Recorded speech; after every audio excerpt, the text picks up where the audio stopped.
मित्रों, जब भगवान राम ने मिथिला में शिव धनुष को तोड़े तो सीता से भगवान राम का विवाह होना तय हो गया। तो अयोध्या खबर भेजा गया महाराज दशरथ को बारात लेकर के आने के लिए। बड़ा सहर्ष महाराज दशरथ बारात लेकर के मिथिला पहुँचे। जब मिथिला पहुँचे तो लड़का के विवाह के समय ऐसा परंपरा है कि लड़का के वंश के बारे में पूछा जाता है।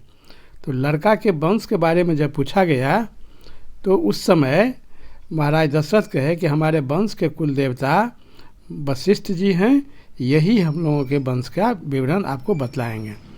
तो महर्षि वशिष्ठ जो मिथिला में भगवान राम के वंश का विवरण बतलाए वह इस प्रकार है।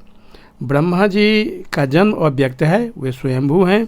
ब्रह्मा जी के पुत्र मरीच हुए, मरीच के पुत्र कश्यप, कश्यप का पुत्र विवस्वान, विवस्वान का पुत्र वैवस्वत, वैवस्वत का पुत्र इक्ष्वाकु जो अयोध्या के प्रथम राजा समझे जाते हैं।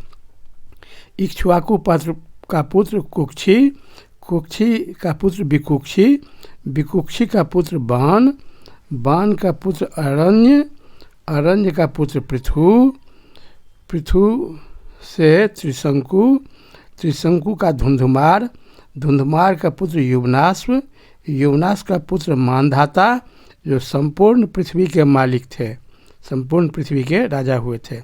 मानधाता का पुत्र सुसंधि, सुसंधि का पुत्र ध्रुवसंधि, ध्रुवसंधि का पुत्र भरत, भरत का पुत्र असित, असित का पुत्र सगर, सगर का पुत्र असमंजस, असमंजस का पुत्र अंशुमान, अंशुमान का पुत्र दिलीप, दिलीप का पुत्र भागीरथ, भागीरथ का पुत्र ककुश, ककुश का पुत्र रघु जिसके नाम से रघुवंश कहा जाता है, रघुवंश का पुत्र प्रवृद्ध, प्रवृद्ध का पुत्र शंखन, शंखन का पुत्र सुदर्शन, सुदर्शन का पुत्र अग्निवर्ण, अग्निवर्ण का पुत्र शीघ्रग, शीघ्रग का पुत्र मरु और मरु का पुत्र प्रसुक्षुक, प्रसुक्षुक का पुत्र अम्बरीश, अम्बरीश का पुत्र नहुस, नहुस कुछ दिन के लिए इंद्र भी बने थे।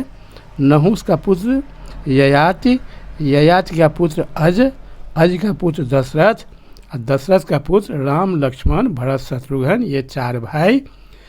तो मित्रों, ये वाल्मीकि रामायण के आधार पर है जो महर्षि वशिष्ठ ने भगवान राम और जगजननी सीता के विवाह के समय में मिथिला में वर्णन किए थे।